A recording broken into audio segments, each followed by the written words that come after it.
ጸጋና ሰላም ይብዛላችሁ። እንዴት አላችሁ? የተወደዳችሁ የእግዚአብሔር ቤተሰቦች ሳምንታዊ የሆነውን የሐዋርያት ሥራ ትምህርታችንን እንቀጥላለን። ሐዋርያት ሥራ ምዕራፍ 4ን እያጠናን ነው። ለ11ኛ ክፍል ላይ ደርሰናል። የእግዚአብሔር ስም የተባረከ ይሁን። አሁን ደግሞ ከመጽሐፉ ክፍል እናወጣና እናነብና ቀስ ብለን የመጽሐፉን ሐሳብ ደግሞ አብረን በጋራ እንማማራለን ማለት ነው። እግዚአብሔር ይመስገን። መጽሐፍ ቅዱስ ከያዛችሁ እንግዲህ በሐዋርያት ሥራ ምዕራፍ 4 ከቁጥር 25 ጀምሮ ያለውን እስከ ቁጥር 31 ያለውን ዛሬ እናጠናለን። በዚህ ላይ ነው ትኩረት የምናደርገው። ላንብበው ክፍሉንና ከዛ ቀጥታ ወደ ትምህርታችን ሐሳብ እንገባለን ማለት ነው። እንደዚህ ይላል። በመንፈስ ቅዱስም አማካኝነት በአገልጋይ በአባታችን በዳዊት አፍ እንዲህ ብለህ ተናግረሃል። አሕዛብ ለምን በቁጣ ተነሱ? ሕዝብ ስለምን በከንቱ አሴሩ? የምድር ነገሥታት ተሰለፉ፣ ገዢዎች በአንድነት ተሰበሰቡ፣ በጌታ ላይ በተቀባው ላይ ተከማቹ። በእርግጥም ሄሮድስና ጴንጤናዊ ጲላጦስ ከሕዝብህና ከእስራኤል ሕዝብ ጋር በዚች ከተማ አንተ በቀባኸው በቅዱሱ ብላቴና በኢየሱስ ላይ ለማሴር ተሰበሰቡ። ይህም የሆነው ያንተ ክንድና ፈቃድ ጥንት የወሰንከው እንዲፈጸም ነው።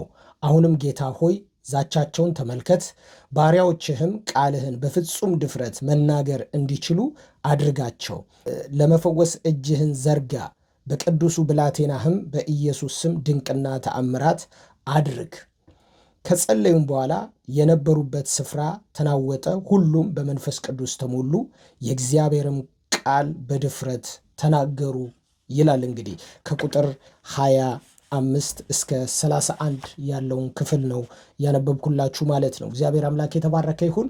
እንግዲህ በዚህ ስፍራ እንደምንመለከተው ማለት ነው የዛሬ በዚህ ክፍል ውስጥ የምናጠናው የአለቆቹ ዛቻና የአማኞች ጥብቅ ጸሎት በሚል ርዕስ ውስጥ በዚህ ማዕቀፍ ውስጥ ሆነን የእግዚአብሔርን ቃል እናጠናለን ማለት ነው።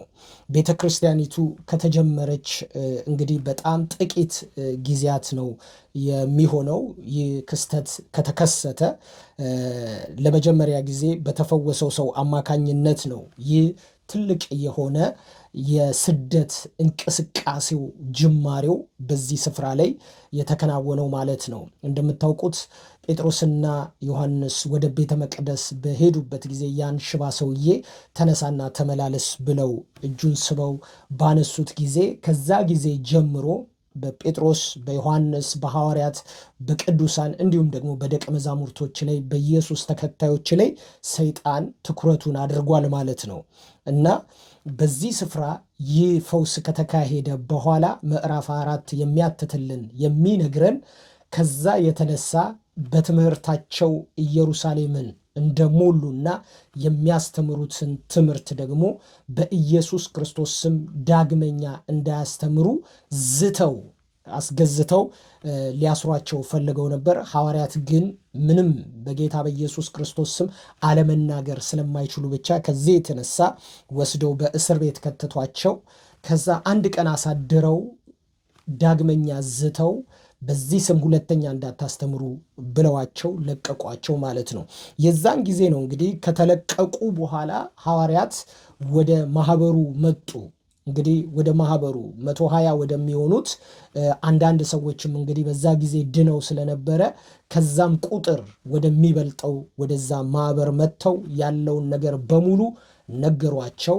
ሲነግሯቸው ጊዜ አማኞች ደግሞ ይህን የክርስቶስ ኢየሱስን ወንጌል የእውነትን ቃል ጌታችን ኢየሱስ ክርስቶስ የሰጣቸውን ተልእኮ ማስፈጸም ግድ ስላለባቸው ብቻ ከዚህ የተነሳ ወንጌል የማይቆምበትን ሌላኛውን የሆነውን ስትራቴጂ መጠቀም ጀመሩ ማለት ነው። እሱ ምንድን ነው?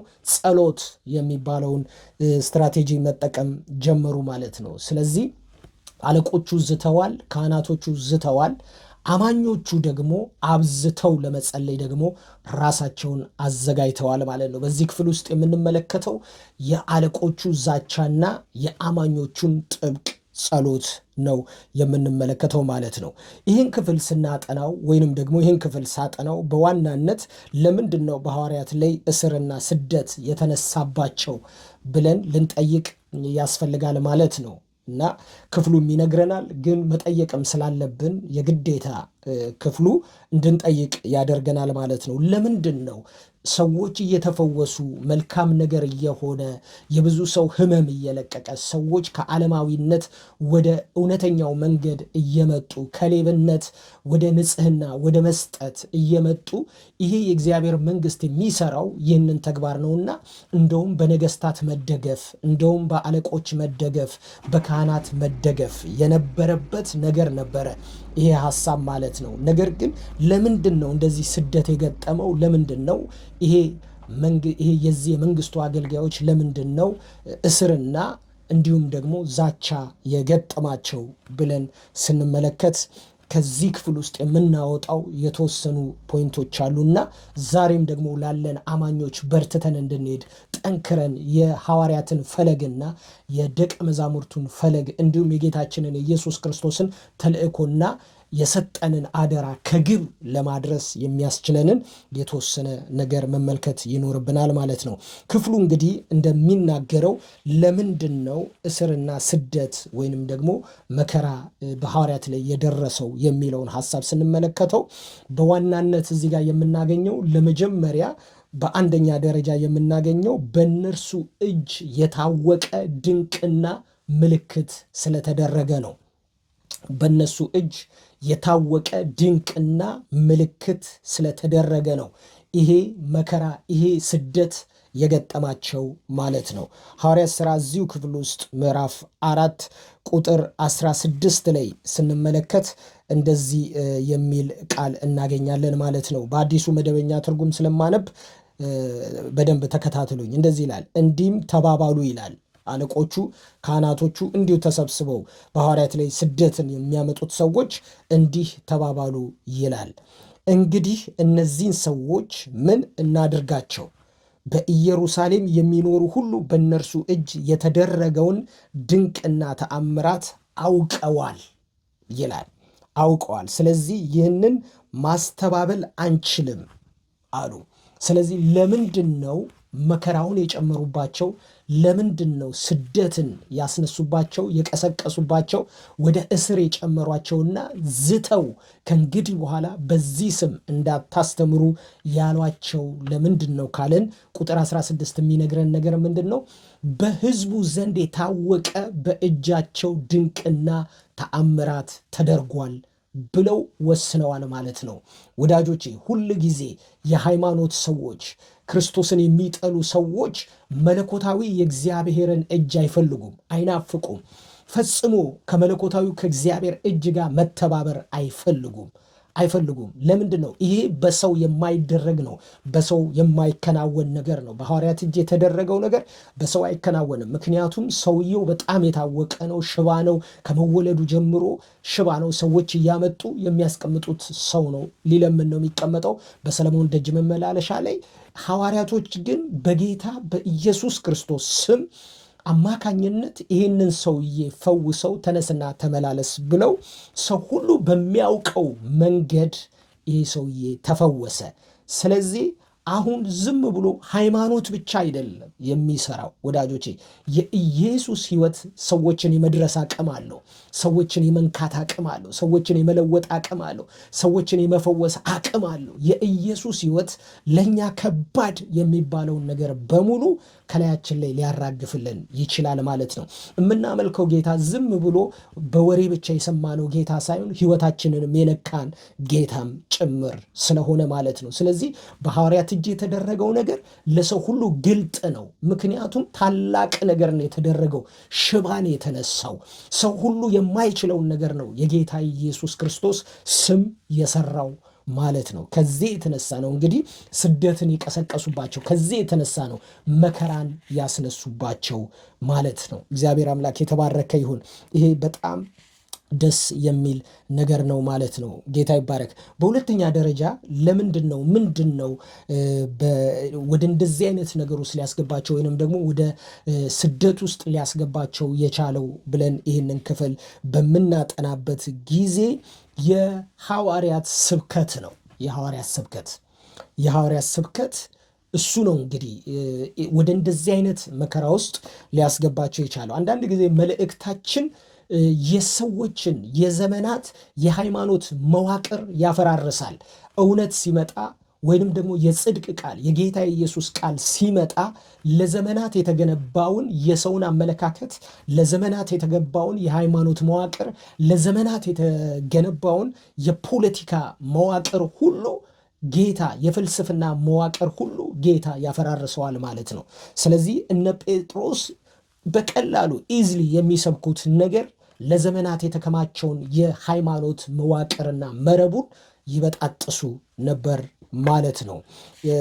ስብከታቸው ምን የሚል ነበረ ስንመለከተው እንደዚህ ይላል። በሁለተኛ ደረጃ በኢየሱስ የሙታን ትንሣኤ ስላስተማሩ ይላል። በኢየሱስ የሙታን ትንሣኤ ስላስተማሩ ኢየሱስ ተነስቷል ስላሉ ይሄ ትምህርት በማስተማራቸው ብቻ ትልቅ የሆነ ስደት ገጠማቸው ማለት ነው።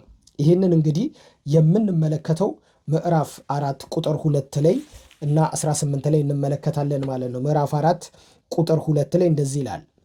እነርሱም ሐዋርያት ሕዝቡን በማስተማራቸውና በኢየሱስ ስለተገኘው ትንሣኤ ሙታን በመስበካቸው እጅግ ተቆጡ ይላል። እጅግ ተቆጡ ይላል። ለምንድን ነው ዛቻቸው የበረታው? ለምንድን ነው ቁጣቸው የበረታው? በኢየሱስ ክርስቶስ ያለውን ያንን ትምህርት የትንሣኤውን ትምህርት ስላስተማሩ እጅግ ተቆጡ። ለምን? ሰዱቃውያኖች ናቸው ካህናቶቹ። ብዙ ካህናቶቹ ሰዱቃውያኖች ናቸው። ሰዱቃውያኖች ደግሞ ትንሣኤ ሙታን የለም ብለው ያምናሉ። መላእክት የለም ብለው ያምናሉ። መንፈስ የለም ብለው ያምናሉ። ይህ የዘላለም ሕይወት የሚባለው ሰው ከሞተ በኋላ ይነሳል የሚለውን ትምህርት አያምኑም። ከዚህ የተነሳ ነው የተቆጡት። ሐዋርያት ደግሞ ሲመጡ የሰበኩት ስብከት ምንድን ነው? የኢየሱስ ክርስቶስን መሞት ሰበኩ፣ መነሳት ሰበኩ፣ ትንሣኤውን ሰበኩ። ትንሣኤውን በሚሰብኩበት በዚህ ጊዜ ላይ ማለት ነው ትልቅ የሆነ ቁጣና ዛቻ ቀሰቀሱባቸው ማለት ነው። ሁልጊዜ የጌታ የኢየሱስ ክርስቶስ ትንሣኤ ለሙታን ሕይወት ይሰጣል፣ ለጠፋው ሰው መመለስ ይሆናል፣ ልቡን ለከፈተ ሰው ማለት ነው ድህነትን ያመጣል። ነገር ግን በኢየሱስ ክርስቶስ ትንሣኤ ውስጥ ማለት ነው ንግድ አይሰራም፣ ሸቀጥ አይሰራም፣ ሃይማኖት አይሰራም፣ ምንም አይሰራም። የኢየሱስን ትንሣኤ ለተቀበለው ሰው ሕይወት ነው። የኢየሱስ ትንሣኤ ሕይወት ነው። ጌታችን ኢየሱስ ሲናገር በነ ማርታ ቤት ላይ መጥቶ ትንሣኤና ሕይወት እኔ ነኝ አለ። የሚያምንብኝ ቢሞት እንኳን ይነሳል አለ።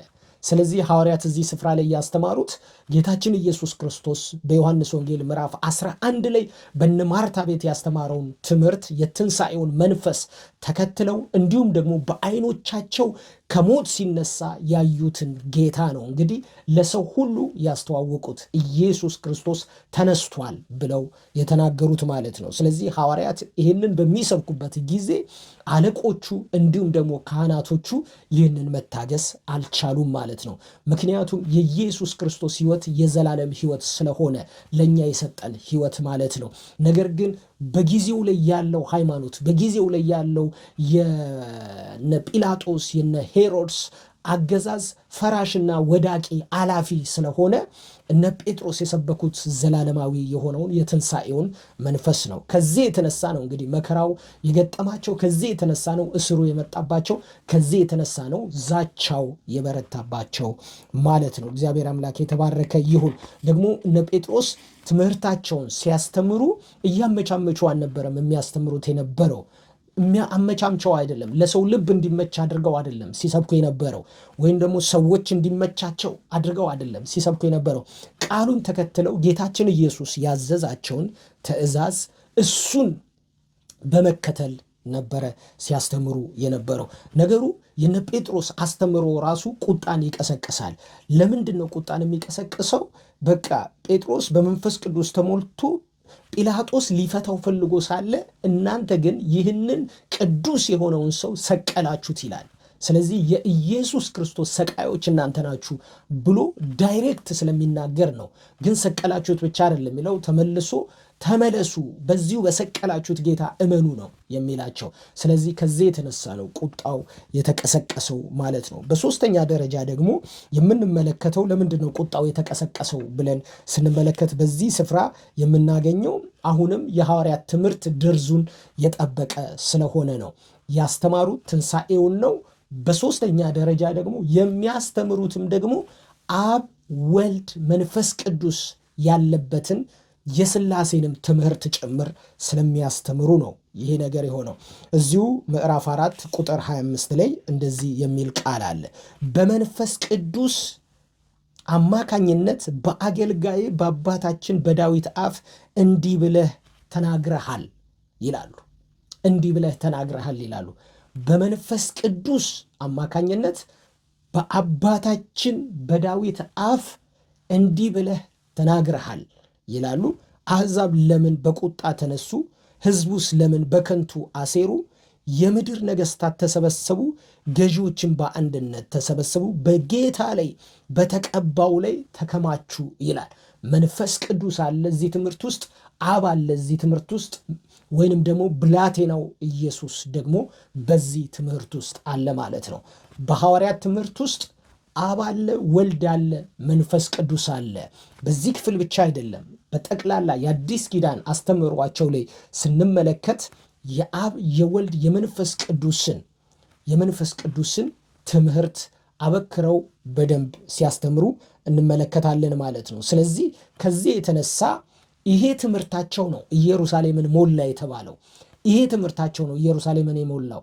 ምን አይነት ትምህርት ብለን ካነሳን አሁን ያየነው ትምህርት ማለት ነው።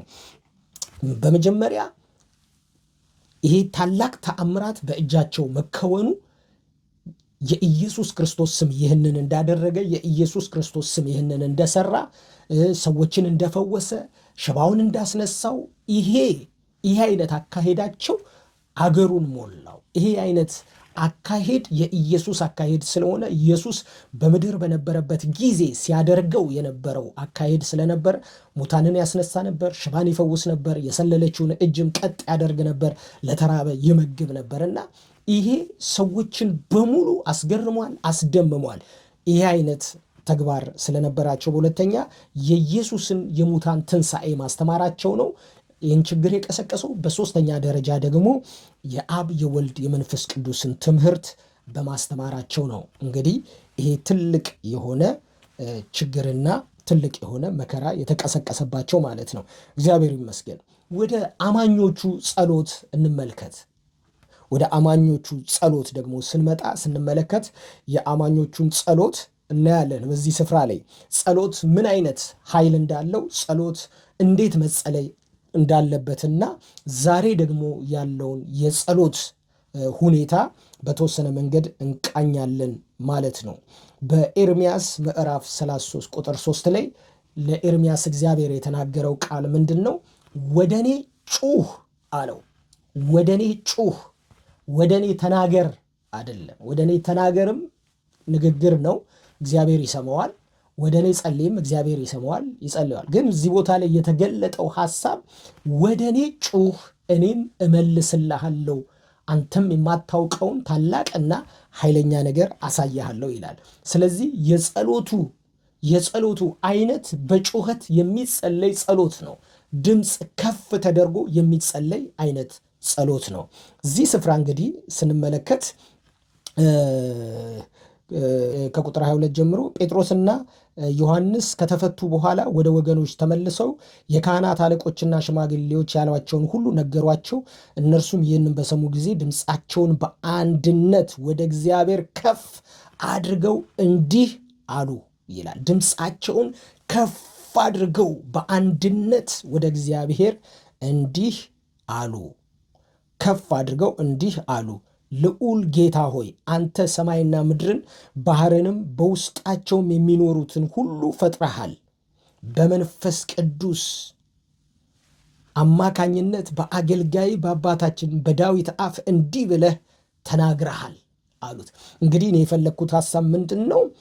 እነርሱም ይህንን በሰሙ ጊዜ ድምፃቸውን በአንድነት ወደ እግዚአብሔር ከፍ አድርገው የሚል ሐሳብ አለው ማለት ነው። እዚህ ቦታ ላይ ሁለት ነገር ለጸሎት አስፈላጊ ነው።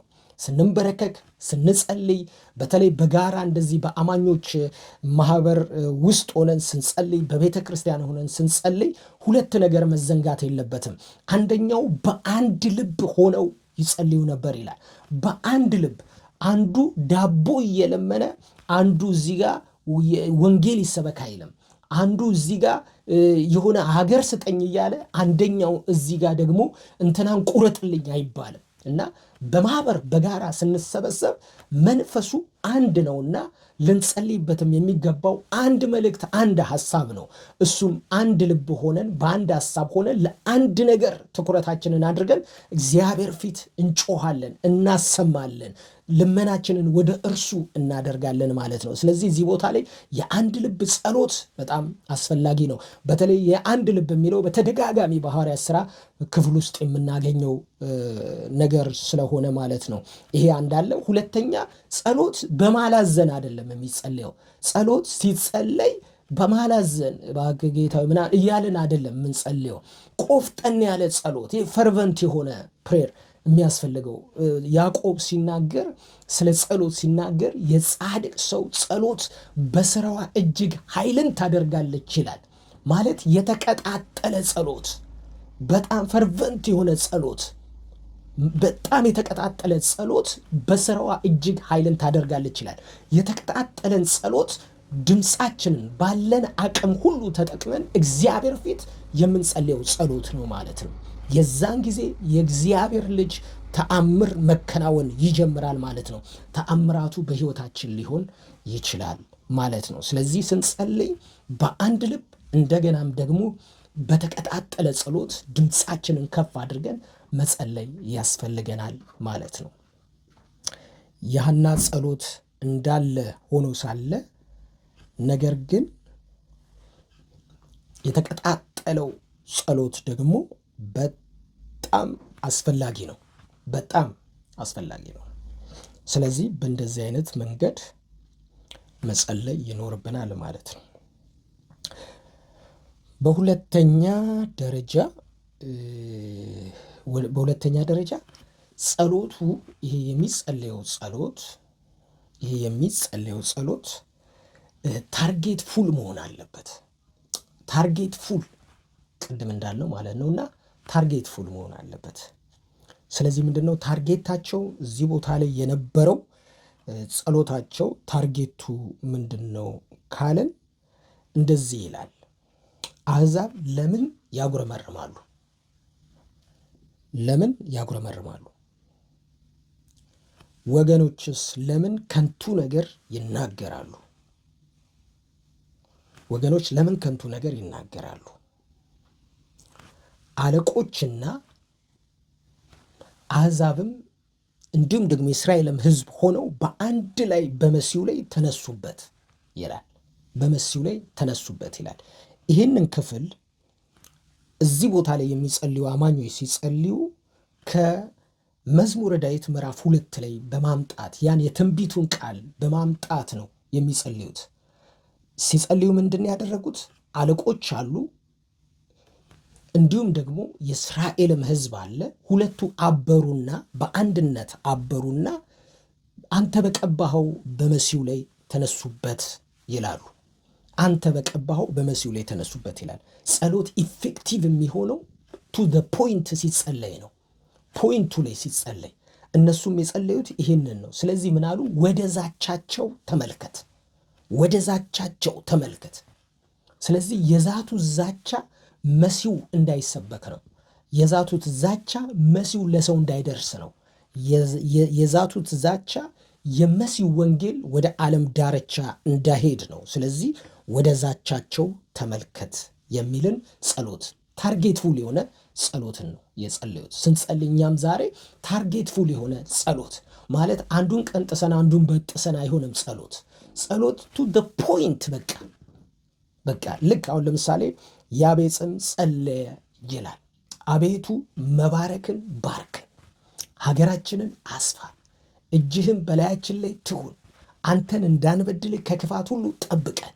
4 ጸሎት ነው የጸለየው፣ ግን 4ቱን ጠቅልሎ ወደ እስራኤል አምላክ ሲጸልይ ታርጌት ፉል የሆነ ጸሎት። ስለዚህ አቤቱ መባረክን ባርከኝ ሲል እያላዘነ አቤቱ መባረክን ባርከኝ አላለም። አቤቱ መባረክን ባርከኝ ከድምፁ ነው የምንረዳው፣ ከቴክስቱ ድምፅ ነው የምንረዳው።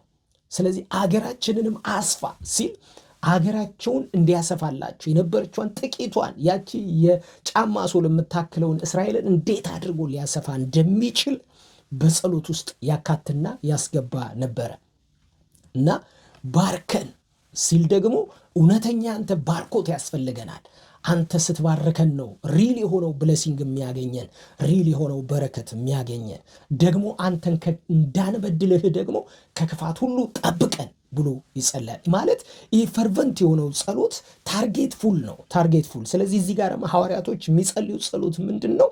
እነዚህ ሁለቱ አለቆችና ሕዝብ ሆነው በአንድነት ተከማችተው በመሲሁ ላይ ተነስተውበታል። ስለዚህ እባክህ የአባቶቻችን አምላክ ሆይ ወደ ዛቻቸው ተመልከት። በቃ ተመልከት። ስለምን ወገኖች ያጉረመርማሉ? ስለምን ከንቱ ነገር አሕዛብ ይናገራሉ? እባክህ ተመልከት ነው የሚሉት ማለት ነው። እግዚአብሔር ይመስገን። በስተመጨረሻ ጸሎት ታርጌት ፉል ከሆነ መልስ አለው፣ መልስ አለው። ዝም ብሎ አይደለም። እግዚአብሔር መልስ አለው። ጸሎት ጸልዩ ያለን እግዚአብሔር፣ ወደ እኔ ጩሁ ያለን እግዚአብሔር ዝም ብሎ በባዶ እንድንጮህ ሳይሆን ወዳጆቼ፣ አንዳንድ ሰዎች ጸሎት ምንም ኃይል እንደሌለው፣ ጸሎት ምንም እንደማይሰራ፣ ጸልዬ ምንም አልሆነልኝም ይላሉ። ድንገትም የእናንተ ያጸላለያችሁ መንገድ ከእግዚአብሔር ቃል ፈቃድ ውጪ ሊሆን ይችላል እንጂ ጸሎት መቼም ቢሆን መቼም በአጣብቂኝ ጊዜ ውስጥ፣ በመከራ ውስጥ፣ በችግር ውስጥ አንወጣውም ባልነው ነገር ውስጥ ሁሉ በተጸለየ ጸሎት መልስ እግዚአብሔር ይሰጣል። መልስ እግዚአብሔር ይሰጣል። እዚህ ስፍራ ስንመለከት እንደዚህ ይላል ማለት ነው። ይህንን ከጸለዩ በኋላ ማለት ነው ቁጥር 31 ከጸለዩም በኋላ የነበሩበት ስፍራ ተናወጠ፣ ሁሉም በመንፈስ ቅዱስ ተሞሉ፣ የእግዚአብሔርንም ቃል በድፍረት ተናገሩ ይላል። ከጸለዩ በኋላ ሲጸልዩ ከነበረው አንደኛውን ነገር ያልነገርኳችሁ ነገር ምንድን ነው? ባሪያዎች ቃልህን ሲናገሩ ብለው ጸልየዋል። እና ወደ ዛቻቸው ተመልከት፣ ቃልህንም ሲናገሩ ብለው ጸልየው ነበረ። ስለዚህ የጸሎታቸው መልስ ዳይሬክት ሲመጣላቸው እግዚአብሔር ኮንፈርም ሲያደርግላቸው ምንድን ነው ኮንፈርም ያደረገው? የመንፈስ ቅዱስ ኃይል በእነርሱ ላይ እንዲወርድ ሆነ ማለት ነው። በሁሉም ላይ መንፈስ ቅዱስ ሞላባቸው ይላል። በሁሉም ላይ መንፈስ ቅዱስ ሞላባቸው። በአንዳንዱ ላይ አይደለም፣ ተሰብስበው በሚጸልዩ በሁሉም ላይ መንፈስ ቅዱስ ሞላባቸው ይላል። ይሄ ምናልባት ከምዕራፍ 2 ጋር ተመሳሳይነት አለው። ግን ምንድን ነው ምዕራፍ 2 ላይ የመጀመሪያ ጊዜ የመጣ መንፈስ ነው። ልክ ሲሞሉ በአዲስ ቋንቋ ተናግረዋል ማለት ነው። አሁን እዚህ ጋር ዳግመኛ ሙላት ነው ያገኛቸው። ቃሉን ለመስበክ ዛቻውን ጥሰው ለመሄድ የክርስቶስን ወንጌል ከጥግ ለማድረስ ዳግመኛ ተሰብስበው ሲጸልዩ የጸሎታቸው ኮንፈርሜሽን በሆሊ ስፒሪት መጣ ማለት ነው። ሙላቱ አገኛቸው። እያንዳንዱ የመንፈስ ቅዱስን ኃይል ታጠቀ። የመንፈስ ቅዱስን አቅም ተቀበለ። ያንን የመንፈስ ቅዱስ ብርታት ተቀበለ። ከዛ በኋላ ሲናገር ምን ይላል? ሁሉም በመንፈስ ቅዱስ ተሞሉ፣ የእግዚአብሔርንም ቃል በድፍረት ተናገሩት ይላል። የእግዚአብሔርን ቃል በድፍረት ተናገሩት። መንፈስ ቅዱስ የሚመጣው ኢየሱስን እንድንናገረው ነው። የእግዚአብሔር ቃል የሆነው ኢየሱስ ነው።